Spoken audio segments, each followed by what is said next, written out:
How do we build a society without fossil fuels? This is a very complex challenge, and I believe developing countries could take the lead in this transition. And I'm aware this is a contentious statement. But the reality is that so much is at stake in our countries if we let fossil fuels stay at the center of our development. We can do it differently. And it's time, it really is time, to debunk the myth that a country has to choose between development on the one hand and environmental protection, renewables, quality of life on the other. I come from Costa Rica, a developing country. We are nearly 5 million people, and we live right in the middle of the Americas, so it's very easy to remember where we live. Nearly 100% of our electricity comes from renewable sources. 5 of them. 5.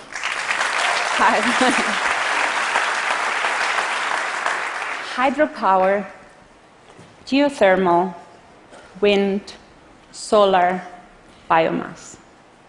Did you know that last year, for 299 days, we did not use any fossil fuels in order to generate all our electricity? It's a fantastic achievement. And yet, it hides a paradox, which is that nearly 70% of all our energy consumption is oil. Why? Because of our transportation system, which is totally dependent on fossil fuels, like it is in most countries. So if we think of the energy transition as a marathon, the question is, how do we get to the finishing line? How do we decarbonize the rest of the economy? And it's fair to say that if we don't succeed, it's difficult to see who will. So that is why I want to talk to you about Costa Rica. Because I believe we are a great candidate in pioneering a vision for development without fossil fuels. If you know one thing about our country, is that we don't have an army. So I'm going to take you back to 1948. That year, the country was coming out of civil war. Thousands of Costa Ricans had died, and families were bitterly split. And yet, a surprising idea won the hearts and minds. We would reboot the country, and that second republic would have no army. So we abolished it. And the president at the time, José Chigueres, found a powerful way by smashing the walls of an army base. The following year, 1949, we made that decision permanent in the new constitution. And that is why I can tell you that story nearly 70 years later. And I'm grateful. I'm grateful they made that decision before I was born, because it allowed me and millions of others to live in a very stable country.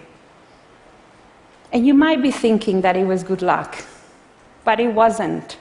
There was a pattern of deliberate choices. In the 40s, Costa Ricans were given free education and free healthcare. We call that social guarantees. By abolishing the army, we were able to turn military spending into social spending. And that was a driver of stability. In the 50s,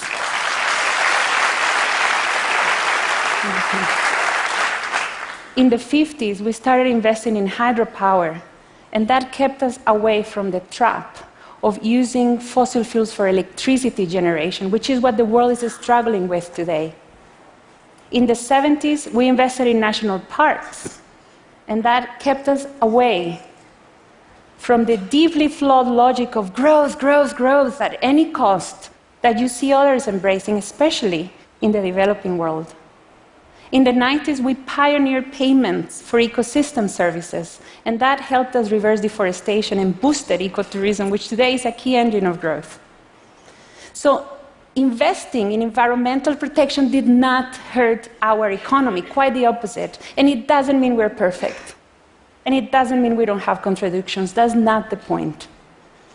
The point is that by making our own choices, we were able to develop resilience in dealing with development problems.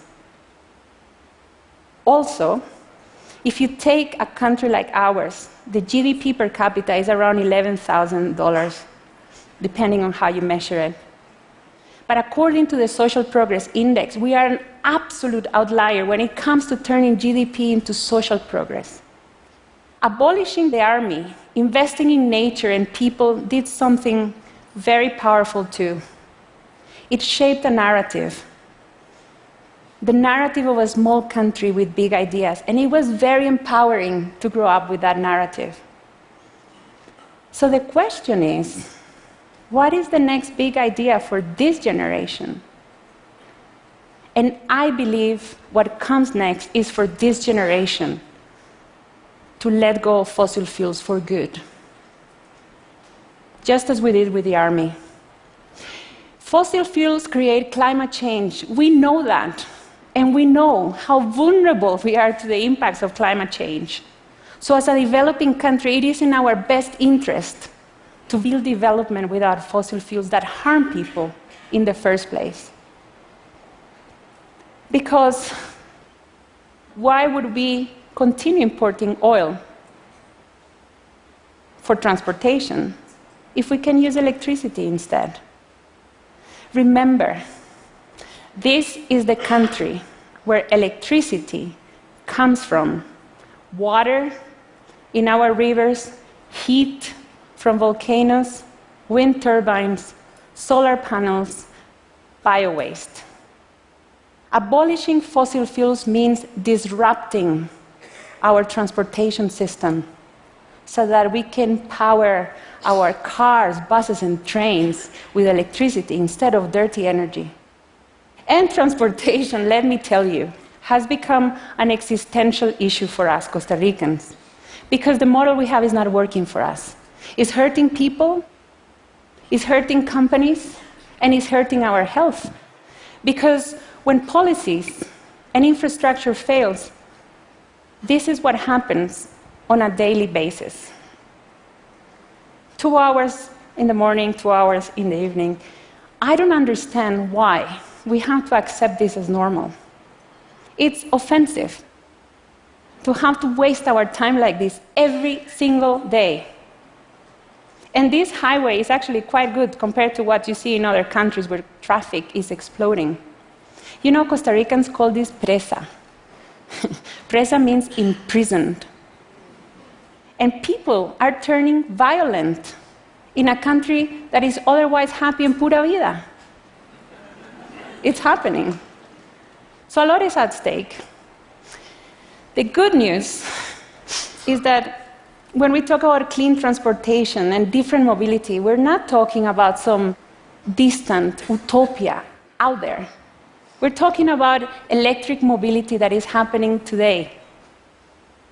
By 2022, electric cars and conventional cars are expected to cost the same. And cities are already trying electric buses. And these really cool creatures are saving money, and they reduce pollution. So if we want to get rid of oil-based transportation, we can, because we have options now that we didn't have before. It's really exciting. But of course, some get very uncomfortable with this idea. And they will come and they will tell you that the world is stuck with oil, and so is Costa Rica, so get real. That's what they tell you. And you know what the answer to that argument is? That in 1948, we didn't say the world is stuck with armies, so let's keep our army too. No, we made a very brave choice. And that choice made the whole difference. So it's time for this generation to be brave again and abolish fossil fuels for good. And I'll give you 3 reasons why we have to do this. First, our model of transportation and urbanization is broken. So this is the best moment to redefine our urban and mobility future. We don't want cities that are built for cars. We want cities for people, where we can walk and we can use bikes. And we want public transportation, lots of it. Public transportation that is clean and dignifying. Because if we continue adding fleets of conventional cars, our cities will become unbearable. Second, we have to change, but incremental change is not going to be sufficient. We need transformational change. And there are some incremental projects in my country, and I am the first one to celebrate them. But let's not kid ourselves. We're not talking about ending up with really beautiful electric cars here and a few electric buses there, while we keep investing in the same kind of infrastructure, more cars, more roads, more oil.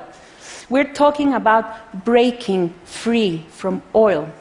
And you cannot get there through incrementalism. Third, and you know this one, the world is hungry for inspiration. It craves stories of success in dealing with complex issues, especially in developing countries. So I believe Costa Rica can be an inspiration to others. As we did last year, when we disclosed that for so many days we were not using any fossil fuels in order to generate all our electricity, the news went viral around the world. Also, and this makes me extremely proud, a Costa Rican woman, Cristiana Figueres, played a decisive role in the negotiations of the Paris Climate Agreement. So we have to protect that legacy and be an example. So what comes next? The people. How do we get people to own this? How do we get people to believe that it's possible to build a society without fossil fuels? A lot of work from the ground up is needed. That is why in 2014 we created Costa Rica Limpia. Limpia means clean, because we want to empower and we want to inspire citizens. If citizens don't get engaged, clean transportation decisions will be bogged down by endless, and I mean endless, technical discussions and by avalanches of lobbying by very established interests. Wanting to be a green country powered by renewables is already part of our story. We should not let anybody take that away from us. Last year, we brought people from our 7 provinces to talk about climate change in terms that matter to them. And we also brought, this year, another group of Costa Ricans to talk about renewable energy. And you know what? These people disagree on almost everything, except on renewable energy and clean transportation and clean air. It brings people together. And their key to real participation is to help people not to feel small. People feel powerless, and they are tired of not being heard. So what we do is concrete things, and we translate technical issues into citizen language to show that citizens have a role to play and can play it together. For the first time, we're tracking the promises that were made on clean transportation, and politicos know that they have to deliver it, but the tipping point will come when we form coalitions.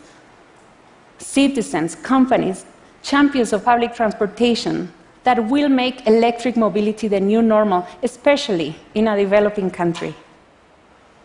By the time the next election comes, I believe every candidate will have to disclose where they stand on the abolition of fossil fuels, because this question has to enter our mainstream politics. And I'm telling you, this is not a question of climate policy or environmental agenda. It's about the country that we want, and the cities that we have, and the cities that we want, and who makes that choice. Because at the end of the day, what we have to show is that development with renewable energy is good for the people, for Costa Ricans that are alive today, and especially for those who haven't been born. This is our National Museum today. It's bright and peaceful, and when you stand up in front of it, it's really hard to believe these were military barracks at the end of the 40s. We started a new life without an army in this place, and here is where our abolition of fossil fuels will be announced one day, and we will make history again. Thank you.